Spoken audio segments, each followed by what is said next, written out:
2022년 9월 28일 수요일 천원광성교회 수요예배 시작하겠습니다. 사랑과 은혜가 풍성하신 아버지 하나님, 우리에게 은혜를 베푸사 9월의 마지막 수요예배를 드릴 수 있도록 해주시니 감사합니다. 우리를 둘러싼 상황이 결코 녹록지 않습니다만 믿음의 용기를 내어 더욱 열심히 주님을 섬기고 예배드리는 소금과 빛과 같은 성도가 되게 하옵소서. 오늘도 시간과 공간을 구별하여 예배드리는 모든 자녀들에게 복과 은혜를 내려주시길 소망하오며 예수 그리스도의 이름으로 기원하옵나이다. 아멘. 찬송가 323장 찬양하겠습니다.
십자가는 제가 지고 가오리다.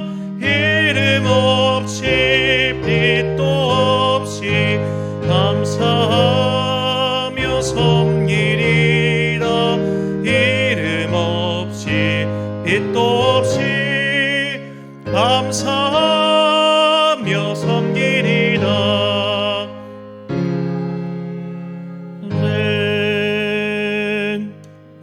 예배를 위하여 기도하겠습니다. 사랑과 은혜가 풍성하신 아버지 하나님, 우리가 하루하루를 살아간다는 것은 참으로 쉽지 않은 일임을 우리는 다시 한번 느끼지 않을 수가 없습니다.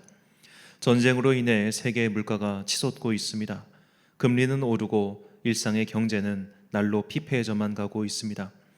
우리를 둘러싼 상황이 이러할진데 정치권들은 이런 것들을 해결할 묘책은 내놓지 못하고 서로 이전 투구에만 몰두하고 있습니다. 참으로 암담하고 또 답답한 현실이 매일매일 이어지고 있습니다. 그러나 주님, 우리는 이 세상을 다스리시는 하나님을 믿습니다. 하나님께서 이 세상을 버리지 아니하셨으니 우리 또한 이 삶을 포기하지 말고 각자가 받은 소명을 따라 살아갈 수 있도록 이 시간 다시 한번 우리에게 믿음의 용기를 더하여 주옵소서. 내가 세운 꿈이 사라지고 내가 세운 계획이 모두 무너지는 그 순간에도 주님께서는 우리를 결코 포기하지 않고 계시니 오늘도 나를 향해 손을 뻗은 그 손을 붙잡고 다시 한번 힘을 내어 일어서서 자신의 삶을 잘 살아갈 수 있는 당신의 거룩한 자녀들로 우리를 변화시켜 주옵소서. 우리가 하루하루를 나의 힘으로 사는 것이 아니라 주님께서 주시는 은혜와 그 힘으로 살아감을 다시 한번 고백하오니 이 시간 주님께 간구하고 예배드리는 모든 영혼들에게 당신의 은혜의 빛을 비춰 주옵소서. 이제 9월이 지나고 곧 10월, 이제 2022년도 남은 한 분기만 남겨두고 있습니다. 지금까지 함께하신 에베네셀의 은총이 앞으로도 함께할 임마누엘의 은혜로 나타날 것을 믿습니다. 함께해 주신 그 은혜를 생각하며 또한 앞으로 우리와 함께하실 그 은총을 생각하며 하루하루를 열심히 그 받은 소명을 다하여 살아가는 당신의 거룩한 자녀들 되게 하여 주옵소서. 연로하신 우리 성도님들 기억하시고 특별히 이 환절기 기간 동안 그들이 감기에 걸리지 않고 몸이 상하지 아니하도록 성령님께서 그들을 안위하여 주옵소서. 이제 주님의 말씀을 듣습니다. 이 말씀이 우리의 삶을 인도하는 아름다웠고 빛이 나는 그 진리가 되기를 소망하오며 예수님의 이름으로 기도드립니다. 아멘.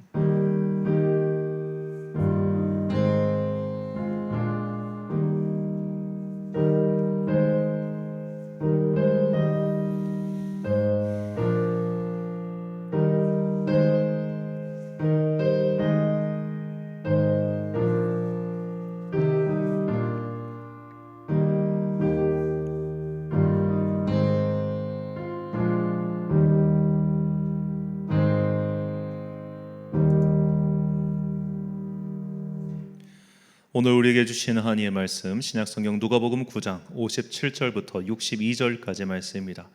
누가복음 9장 57절부터 62절까지의 말씀 저와 함께 한 절씩 교독하시겠습니다.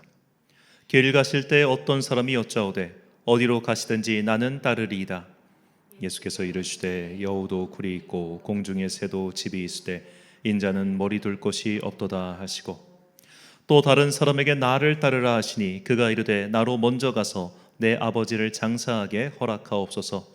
이르시되 죽은 자들로 자기의 죽은 자들을 장사하게 하고 너는 가서 하나님의 나라를 전파하라 하시고 또 다른 사람이 이르되 주여 내가 주를 따르겠나이다마는 나로 먼저 내 가족을 작별하게 허락하소서.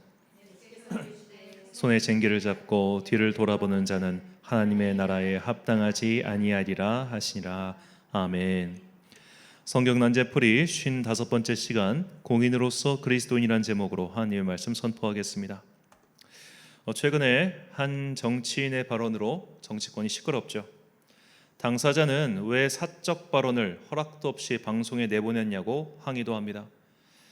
만약 그가 그저 한 개인이었다면 이런 것이 별 문제가 되지는 않았겠죠. 우리가 사석에서 누구와 함께 밥 먹고 혹은 교제하면서 이런저런 좀 험한 말들도 하지 않겠습니까? 하지만 고위급 정치인은 결코 개인일 수 없습니다. 그는 언제나 공인이지요. 그것이 왕관을 쓴 자가 견뎌야 할 무게입니다. 또 최근에 어느 큰 교회 목사님이 이 설교 시간에 한 발언이 도마 위에 오르기도 했습니다. 그분께서는 자기네 교회에서 또 교인들 앞에서 다들 내 말을 오해하지 않고 곡해하지 않을 만한 사람들 앞에서 한 말이니까 별 상관이 없다고 생각하셨는지 모르겠습니다. 하지만 요즘은 교회의 설교가 다 유튜브 같은 영상 매체에 올라오죠. 당연히 제3자가 듣고 있다는 것을 염두에 뒀어야 했는데 이러지 못해서 구설수에 오르고 말았습니다. 저도 사실 예배 영상을 편집 과정 없이 고스란히 올리기 때문에 항상 원고도 다 타이핑을 하고 조심을 하고 있습니다만 그래도 불쑥불쑥 튀어나오는 단어나 표현 때문에 자책할 때가 적지 않습니다. 정치인이든 목사든 자기가 자신을 어떻게 생각하든 그들은 공인이라는 자각이 필요합니다. 그리고 높은 자리에 오른 사람일수록 사실상 공적 영역과 사적 영역에 구분이 없습니다. 예를 들어 목사가 성도를 만나 사적 대화를 나눴다고 해서 그것이 공적 영역에서 문제가 되지 않는 것은 아니죠. A라는 성도를 만나 B라는 성도에 대해 험담을 하면 그 말은 반드시 B라는 성도에게 들어갑니다. 그리고 그렇게 흘러 들어간 말은 반드시 그의 목회에 큰 짐이 되고 말죠. 고위급 정치인이 사석에서 다른 사람에 대한 평가를 하거나 혹은 시류에 대한 말을 한 것이 고스란히 지지율이나 정책 등에 반영되는 것은 당연합니다. 그의 평소 생각이나 신념이 결국 이런 공적 활동과 연결되기 때문이지요. 그런 면에서 정치인이든 혹 저와 같은 목사든 사석이든 공적 자리든 언제나 말과 행동에 조심해야 하는 것은 당연합니다. 그런데 성도들이 잊어버리기 쉽고 또 그렇게 자각하지도 않지만 모든 성도는 그리스도인이라는 공적 지위를 얻은 공인이라는 것을 잊어서는 안 됩니다. 예수님께서는 공인으로서 그리스도인에 대해서 이렇게 말씀하셨습니다. 마태복음 5장 14절 말씀입니다. 너희는 세상의 빛이라 산 위에 있는 동네가 숨겨지지 못할 것이요. 아멘. 자, 이 말씀은 모든 성도가 어두운 세상을 비추는 불빛이라는 그 정체성에 대한 말씀입니다. 빛을 감출 수 있는 방법은 없지요. 더구나 산 위에서 등대처럼 밝게 빛나는 빛이라면 그 누구도 그것을 가릴 수 없습니다. 즉 모든 성도는 그리스도인이라는 공인으로서의 정체성을 갖고 있으며, 이것을 바꿔 말하자면 세상 사람들은 나를 그냥 개인으로 보는 것이 아니라 그리스도인이라는 집단의 한 대표로서, 공인으로서 인식하고 있다는 겁니다. 예를 들어 한 정당 소속의 정치인이 무리를 빚으면 그 정당의 지지율에 타격이 생기죠. 얼마 전 수해복구 현장에서 이 사적 발언으로 무리를 빚은 정치인이 있습니다. 그런데 그 발언을 한 정치인 옆에 있던 다른 사람이 그 문제 발언을 한 정치인의 어깨를 탁 치면서 에잇 이렇게 하는 게 나오거든요. 영상을 보면은. 그러니까 그 발언이 문제가 될 거라는 걸 그 옆에 있는 사람은 알았던 거예요. 분명히 사석에서 농담처럼 자기들끼리 한 말이지만 이것이 문제가 될 거라는 걸 알았던 겁니다. 왜냐?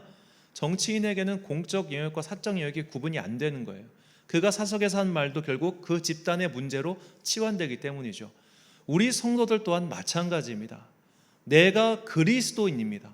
인정하든 인정하지 않든 나는 사석에서든 공석에서든 그리스도인이에요.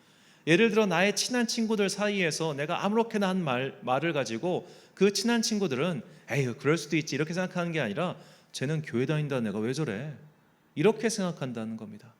결국 나의 행동으로 인해 내가 다니는 교회의 누가 될 뿐만 아니라 내가 속해 있는 전체 하나님의 교회에 문제가 된다는 것이죠.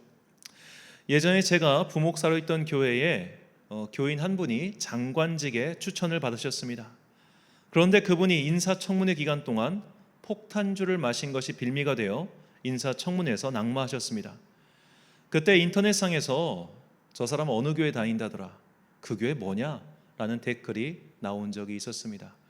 그래서 그분이 인사청문회에서 그 뒤로 그 교회 주보에 그분 광고를 실 수가 없었어요. 참 이게 안타까운 일이지만, 자, 내가 사석에서 한 행동이 교회까지 영향을 미친다는 겁니다. 현실 세계에서 아주 단순하게 얘기해서. 그리고 그것은 영적으로 볼 때 전체 하나님의 교회에도 영향을 미치는 거예요. 그러니까 나는 일개 개인이 아닙니다. 어딜 가나 사람들은 나를 그리스도인으로 보고 있습니다. 그리고 내가 하는 행동, 내가 하는 말을 그리스도인의 행동으로 생각하지 나 개인의 행동으로 생각하지 않는다는 거예요. 그러므로 모든 성도는 저 같은 목사든 혹은 직분자든 혹은 그저 단순히 교회에 등록된 사람이든 어느 성도든 간에 사석에서든 공석에서든 내가 그리스도인이라는 그 공인으로서의 정체성을 가지고 말과 행실에 조심해야 됩니다. 오늘 본문 말씀은 바로 공인으로서 그리스도인의 행동에 대해서 말씀하고 계십니다. 본문 59절과 60절 말씀입니다. 또 다른 사람에게 나를 따르라 하시니 그가 이르되 나로 먼저 가서 내 아버지를 장사하게 허락하옵소서. 이르시되 죽은 자들로 자기의 죽은 자들을 장사하게 하고 너는 가서 하나님의 나라를 전파하라 하시고. 아멘. 자, 이 말씀, 예수님을 따르고자 하는 제자가 어떤 사람이 예수님께 내가 제자가 되고 싶습니다. 그런데 지금 집안에 장례가 있으니 이 장례 마치고 가겠습니다. 그러니까 예수님께서 말씀하세요. 죽은 자들로 죽은 자 장사하게 하고 너는 나를 따라와. 이 말을 우리가 문자 그대로 받아들이면, 야, 지금 장례가 중요해? 너는 빨리 장례는 딴 사람이 하게 하고 너는 그냥 나를 따라와. 이렇게 말씀을 하는 거죠. 자, 이 말씀이 특히 이제 우리 같은 가족 문화권에 있는 사람에게는 굉장히 큰 거부감을 느끼게 하는 말씀입니다.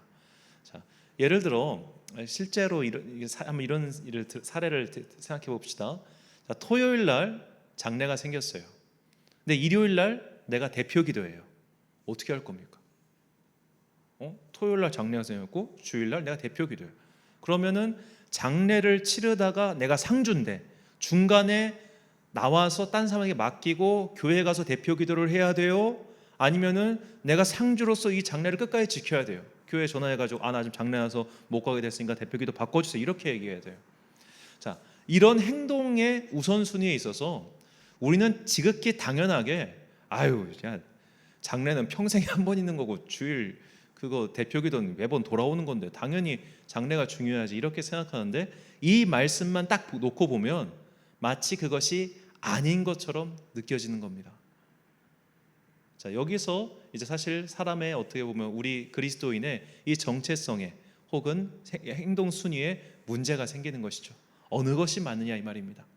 사실 이 본문 말씀에서 예수님께서 죽은 자들로 자기의 죽은 자들을 장사하게 하라. 이 죽은 자들이라는 표현은 장례업자를 가리킨다는 해석도 있습니다. 그러니까 장례는 장례업자한테 맡겨두고 너는 지금 하나님의 일을 해, 이렇게 좀 유보적인 해석을 하기도 하지만 저는 이 말씀이 공인으로서 그리스도인의 자세에 대한 주님의 말씀이다라고 생각합니다. 그 말씀에 대한 근거가 이어지는 62절에 다음과 같이 나옵니다. 예수께서 이르시되 손에 쟁기를 잡고 뒤를 돌아보는 자는 하나님의 나라에 합당하지 아니하니라 하시니라. 아멘. 자, 이 말씀을 통해 앞선 예수님 말씀의 진위가 드러납니다. 예수님께서는 너희의 사적 활동, 개인 활동, 개인사를 앞세우는 것은 하나님의 나라에 합당하지 않다라는 것이죠. 너희는 공인이다. 그렇다면 당연히 공적 활동을 우선시해야지 사적 활동을 우선시해서는 안 된다라고 하시는 것이죠. 자, 이런 그리스도인으로서 공적 활동이 우선시되고 사적 활동은 등한시해야 된다는 그 아주 기본적인 생각을 가지고 어떻게 보면 그걸 극단적으로 좀 모범을 보여주시게 행동하신 분들이 옛날 목사님들입니다. 그러니까 한국교회 1세대 혹은 2세대 목사님들은 이 공인으로서 그리스도인의 삶의 모범을 보여주기 위해 사적 영역의 모든 활동을 전부 다 포기했어요. 자, 그래서 그 옛날 목사님들은 이런 얘기가 너무 많습니다. 대표적인 예로 제가 아는 분들만 이렇게 얘기를 드리자면, 자, 먼저 우리 교회는 영적 가족 공동체예요. 교회는 영적 가족 공동체. 이것에 대해서는 따로 이의가 없을 겁니다. 그런데 영적 가족 공동체는 육적 가족 공동체를 포함하는 좀 더 상위의 개념이라고 할 수 있습니다. 그러니까 내가 영적 가족 공동체를 위해서 육적인 가족 공동체의 우선순위를 뒤로 하는 것이 목사로서 성도에게 보여주는 모범이라고 그분들은 생각하신 거예요. 자, 대표적인 사례가 이제 돌아가신 오카는 목사님이죠. 이 오카는 목사님의 일화는 너무 많은데 이제 그분 아들이 고백한 이야기에 따르면 이분은 평생 가정이란 걸 돌보신 적이 없답니다. 그래서 어느 날 이제 이 목사님이 어쩔 수 없이 이렇게 하다 보니까 이 가정에 대한 어떻게 보면 설교집 같은 걸 내셨나 봐요. 본인 의사가 아니었을 거예요. 그 사랑의 교회는 출판사가 있기 때문에 그냥 그런 데 있으면은 설교집을 묶어서 내는 것이 그 당시엔 되게 당연했습니다. 근데 그런 게 탁 책이 나오고 나니까 이 아들이 아빠 앞에 책을 집어 던졌답니다. 고등학생 때였던가요? 대학생 때였던가요? 집어 던지면서 아빠는 이런 말 할 자격 없는 사람이라고. 그 뒤로 이 오카는 목사님이 5월 되면 설교를 안 하셨대요. 가정주일 되면 난 자격이 없는 사람이니까. 그러니까 평생에 살아있을 동안 가족 사진 한번 찍어본 적 없으시고, 또 이제 그분이 이제 약간 젊었을 때 한 번은 밤 늦게 한 10시 정도까지 신방 마치고 돌아오셔가지고 너무 피곤해서 집에 들어오시자마자 침대에 퍽 눕고 사모님한테 그러셨대요. 나 건드리지 마. 나 너무 피곤해. 그랬는데 갑자기 집에 전화기가 울리면서 한 성도가 전화해가지고 울면서 목사님 우리 집 좀 빨리 와주세요 이렇게 하니까 그대로 그냥 양복 입고 다시 그냥 나가버리더라는 겁니다. 그래서 사모님한테 되게 섭섭하셨대요. 저 인간은 세상에 집이 뭐라고 이렇게 생각하나. 그런데 그게 오카는 목사님 같은 세대에서는 굉장히 당연한 일이었어요. 제가 이제 스승으로 모셨던 정성진 목사님이 이 금왕이라고 하는 곳에서 담임 전도사를 시작했는데 그분의 선임 목사님에 대한 이야기입니다. 제가 안타까운 게 지금 이분 성함이 기억이 나지 않아요. 그 이제 금왕교회를 세우신 그 목사님은 이 충남 지역의 농촌에 한 10개 넘는 교회를 개척하신 분입니다. 그 당시 교회 목사님들은 한 교회를 개척하고 나면 당연히 다른 데 가서 또 개척을 하셨어요. 그래서 이 100년 넘은 한국교회 역사를 보면 이 초기 그 교회들이 대부분 담임 목사가 한 교회에서 5년 이상 있는 분들이 없었습니다. 이 교회에 있다가 다른 교회 가고 저 교회에 있다 다른 교회 가고 이게 굉장히 당연했어요. 그래서 전남 지역 특히 이제 여수나 목포나 이런 데 가면 오래된 교회들이 많거든요. 교회 연역에 보면 이제 옛날 선교사님도 그랬지만 7년 이상 한 교회에 있는 것을 굉장히 수치스럽게 생각했어요. 당연히 딴 데 가서 개척해야지. 그렇게 해서 그 이제 금왕교회를 세우신 목사님이 그쪽 지역에 10개 넘는 교회를 개척하셨는데 그렇게 돌아다니다 보니까 자녀 교육은 어떻게 하겠습니까? 완전히 등한시할 수밖에 없었던 것이죠. 딸이 한 명 있었는데 고등학교도 못 나왔답니다. 그래가지고 그냥 미용사 이거 자격증 따가지고 미용하셨대요. 평생 동안 재산 한 푼 남겨준 게 없었고 학교도 제대로 못 다니게 하고, 그런데 그 당시 목사님들한테 이것이 굉장히 당연한 삶이었어요. 왜냐하면 나는 그리스도인이기 때문에, 그러니까 공인으로서 목사기 때문에, 공인으로서 그리스도인이기 때문에 이런 사적 여력은 당연히 포기해야 한다고 생각했던 겁니다. 목사들은 공인으로서 그리고 모범을 보여줘야 하는 자리죠. 그래서 지금도 교회에서 목사가 자기 자식들부터 챙기는 모습을 보이면 교인들이 싫어합니다. 그리고 목사들 사이에서도 그런 행동은 손가락질을 받죠. 제가 존경하는 이재철 목사님은 교회에서 한 번도 자기 자식들을 안아준 적이 없다고 합니다. 그분 아들이 4명이거든요. 4명이 이렇게 다니는데 한 번도 교회에서 심지어 아는 척도 안 했대요. 그러니까 아이들은 그게 얼마나 상처겠습니까? 이제 그분의 그 셋째 아들이 요즘 유명한 그 이승윤이라는 가수인데, 이 이승윤 씨의 그 인터넷 프로필을 보면 아버지, 엄마, 형 이름이 나오지 않습니다. 그 아버지는 유명한 목사고 그 어머니도 출판사 사장이고 그의 형도 유명한 방송인이에요. 큰 형은 변호사, 둘째 형은 방송인, 셋째는 영어 강사인가? 일단 자전거 다 공부를 잘했는데, 이 이승윤 씨가 이제 그 경연 프로그램 나와서 하는 이야기를 들어보면 굉장히 주눅 들어 있어요. 굉장히 주눅 들어 있고 의기소침하고 막 자신을 드러내는 걸 되게 부끄러워하고 막 이래요. 자기 소망이 뭐였냐면 노래만 유명해지고 나는 유명해지지 않아서 아무도 나를 알아보지 않았으면 좋겠다, 그렇게 얘기를 합니다. 그 사람이 목사의 아들이란 걸 감안하면 그게 다 행동이 이해가 돼요. 수천 명의 교인들이 자기만 보고 있는 거예요. 더군다나 아버지는 한국 교회에서 가장 존경받고 또 어떤 면에서 좋든 나쁘든 유명한 목사예요. 더구나 자기들 이름 나오는 책도 썼어요. 그러니까 모두가 나만 보고 있으니 얼마나 위축되고 그거 스트레스 받고 그렇겠어요. 그러니까 드러나고 싶지 않은 거예요. 나는 드러나면 안 되고 내가 뭐 행동 잘못하면 아빠한테 욕 갈까 봐 항상 조심해야 되고, 이게 목사 자녀들의 삶이었고 또 목사들은 그거를 되게 당연하게 생각했어요. 제 윗세대 선배 목사님들은 말이죠. 더구나 이재철 목사님 본인도 완전 옛날 스타일 목사님입니다. 자, 이분이 담임 목회를 하는 중간에 어머니가 돌아가십니다. 그런데 그 주에 주일 설교 그대로 하세요. 그리고 교회에 알리지도 않았어요. 장례 다 끝나고 한참 한 달쯤 지나선가 그때 설교 중간에 어쩔 수 없이 예화로서 어머니에 대한 예화를 들다 보니까 그때 돌아가신 걸 얘기를 했어요. 자, 그렇게 목사들이 살았어요. 주일 예배가 있으면 가족의 장례식이든 가족의 일이든 이런 건 하나도 중요하지 않아. 제일 중요한 거 주일 예배 제대로 지키는 거. 장례가 나도 이렇게 하는 걸 마땅하다고 생각했어요. 그분들이 가족에 대한 사랑이 없어서 그랬던 것이 아니지요. 공인으로서 그렇게 하는 것이 마땅하다고 생각했기 때문입니다. 물론 지금은 아무리 고위직 공무원이라고 할지라도 대통령이 현직에 근무하는 동안 부모님 돌아가시면 휴가 내고 가서 장례 치르고 옵니다.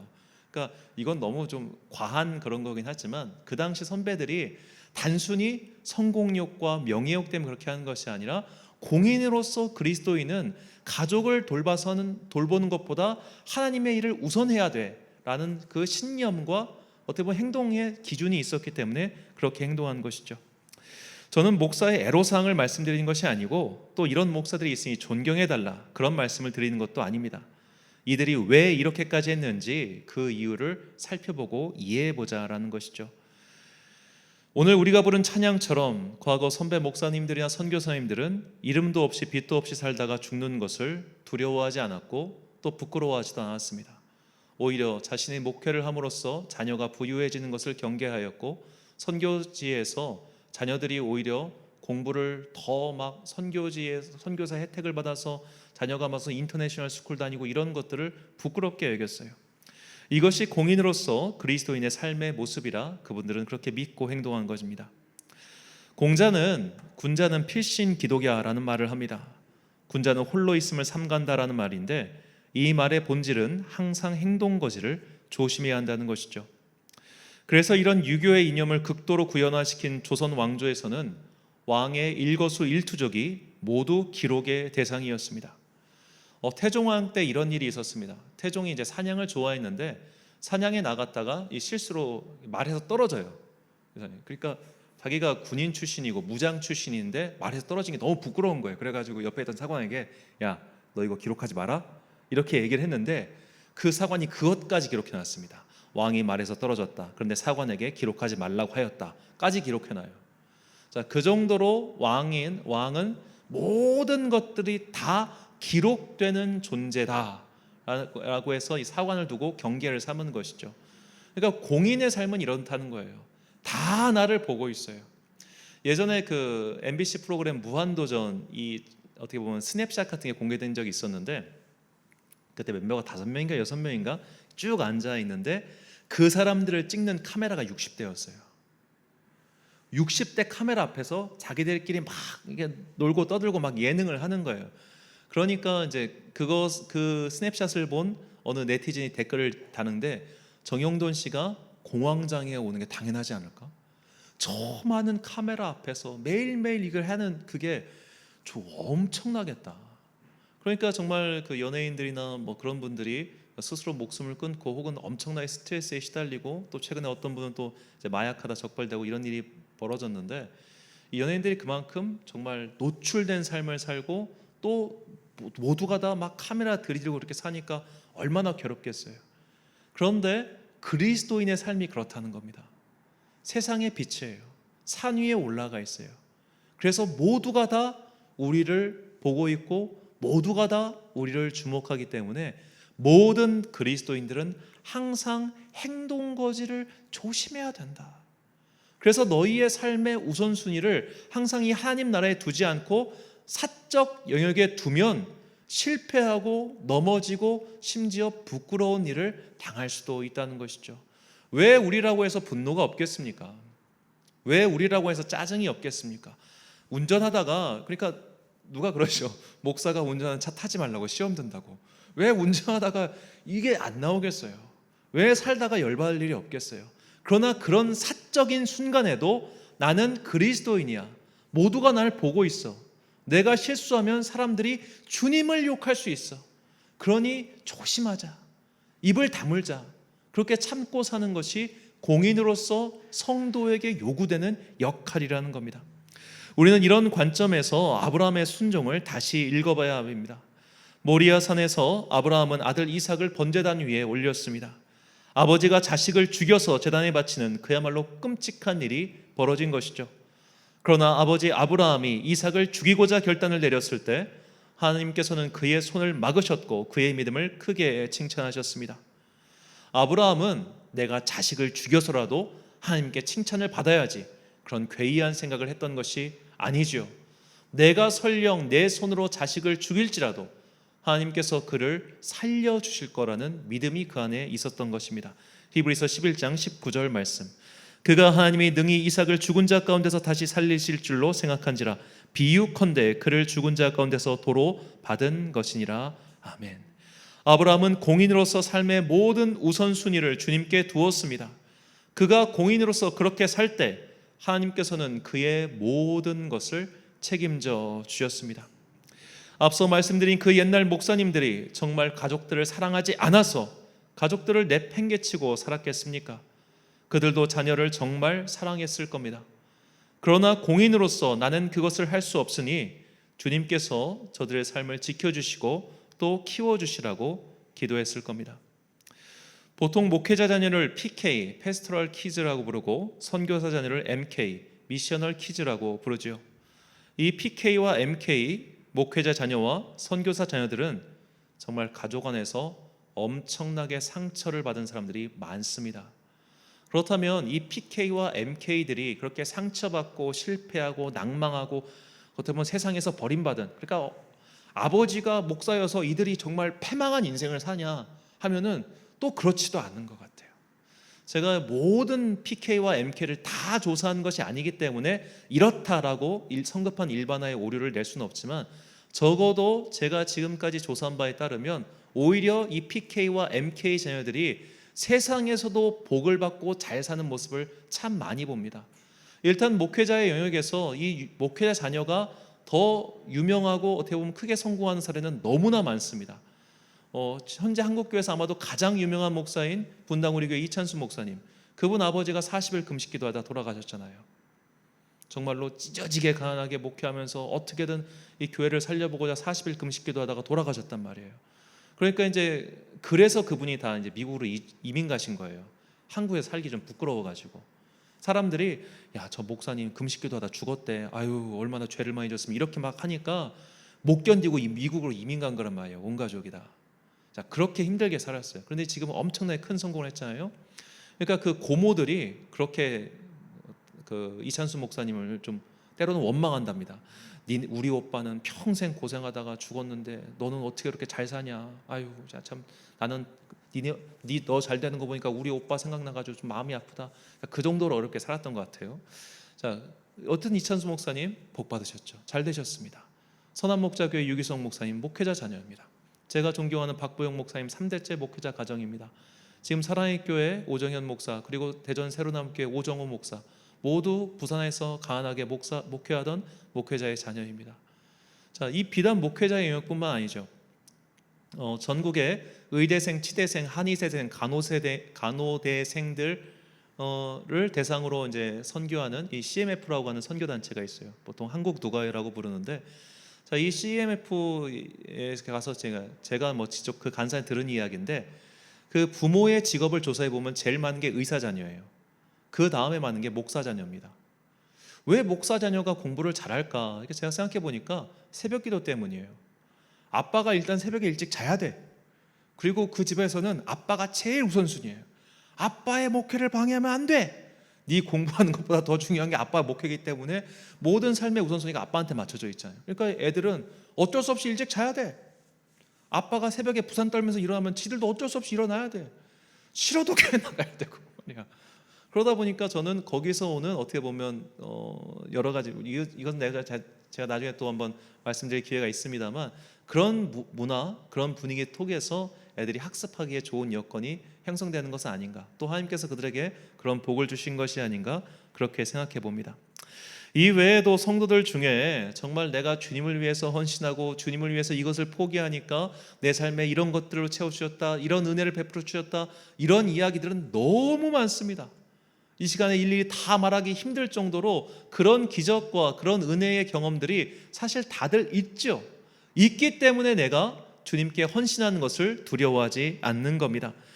마가복음 10장 29절과 30절 말씀입니다. 예수께서 이르시되 내가 진실로 너희에게 이르노니 나와 복음을 위하여 집이나 형제나 자매나 어머니나 아버지나 자식이나 전토를 벌인 자는 현세에 있어 집과 형제와 자매와 어머니와 자식과 전토를 100배나 받되 박해를 겸하여 받고 내세에 영생을 받지 못할 자가 없느니라. 아멘. 예수님께서는 우리가 버리면 얻는다라고 하시는 겁니다. 마치 이순신 장군이 살고자 하는 자는 죽을 것이요 죽고자 하는 자는 산다라고 말한 것과 마찬가지죠.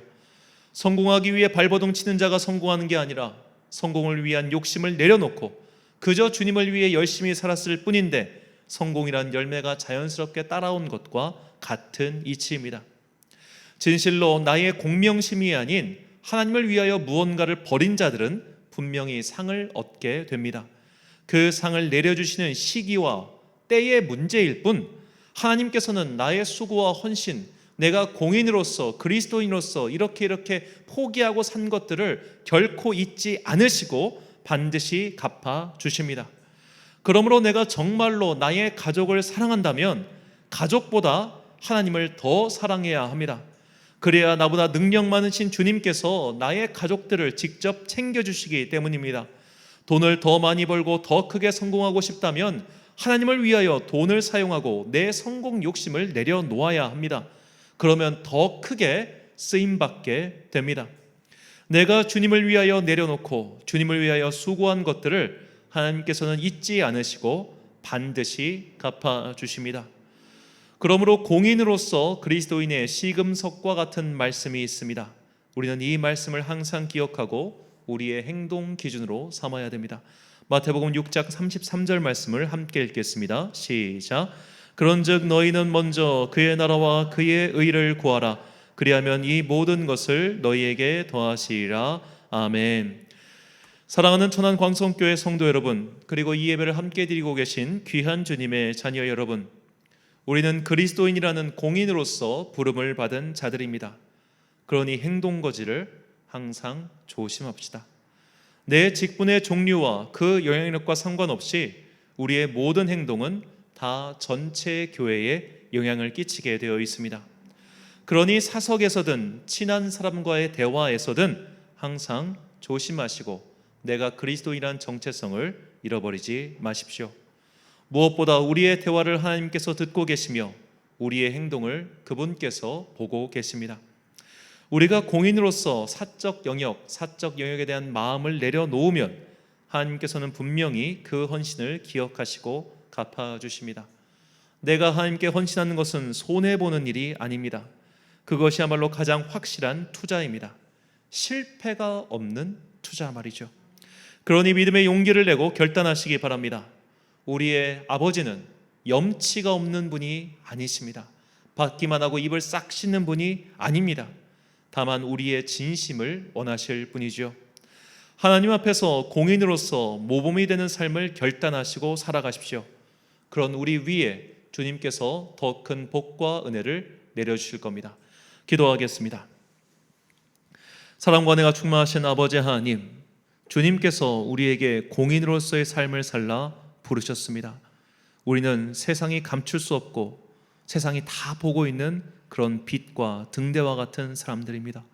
그러니 언제 어디에서나 내가 그리스도인이라는 사실을 항상 기억하고 행동거지에 조심하는 성도가 되게 하여 주옵소서. 나의 말과 행동으로 인하여 주님의 교회의 영광이 될 수도 있고 누가 될 수도 있음을 기억하고 언제 어디서나 조심하고 바르게 살아가는 당신의 자녀 되게 하여 주옵소서. 내가 이렇게 주님의 나라를 위하여 나를 희생할 때 주님께서는 더 큰 은혜와 복을 내려주실 것을 믿습니다. 내가 감히 챙길 수 없고 내가 감히 계획할 수 없는 그 신비한 계획을 주님께서 계획하시고 다 이루실 것이니 우리는 오히려 안심하고 주님을 위하여 더욱더 열심히 내는 그런 주님의 자녀 되게 하여 주옵소서. 주님께서 하나님 나라를 위하여 이 모든 것들을 내려놓을 때 더 큰 은혜를 주신다 하셨사오니 그 말씀을 믿고 의지하여 오늘도 내 삶 속에서 오직 주님의 나라를 위해 수고하고 헌신하는 그런 빛의 자녀가 되기를 소망하오며 이 모든 말씀 우리에게 하늘의 영광을 주시기 위해 이 땅에 오신 예수 그리스도의 이름으로 기도드립니다. 아멘. 찬송가 321장 찬양하겠습니다.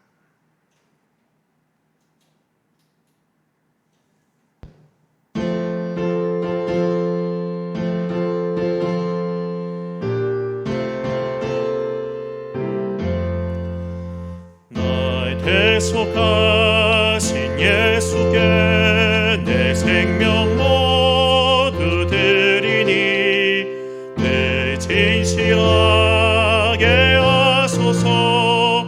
내 구주 예수여 나 구주 위에 살리라. 내 기쁨 한량 없으리. 내 갈 길이 내 구주 예수여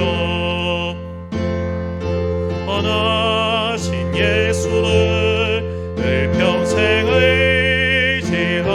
의지하오니 나의 영접하여 주소서. 내 구주 예수여 나 구주 위에 살리라. 내 기쁨 한량 없으리. 내 갈 길 인도하소서. 내 구주 예수여 자녀에 달리사 나의 자유하게 했으니 내 몸과 마음을 주 위에 다스게 하소서. 나 구주 위에 살리라. 내 기쁨 한량 없으리. 내 갈 길 인도하소서. 내 구주 예수여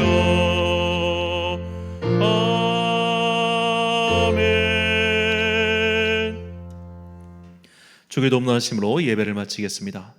하늘에 계신 우리 아버지의 이름을 거룩하게 하시며 아버지의 나라가 오게 하시며 아버지의 뜻이 하늘에서와 같이 땅에서도 이루어지게 하소서. 오늘 우리에게 일용할 양식을 주시고 우리가 우리에게 잘못한 사람을 용서하여 준 것 같이 우리 죄를 용서하여 주시고 우리를 시험에 빠지지 않게 하시고 악에서 구하소서.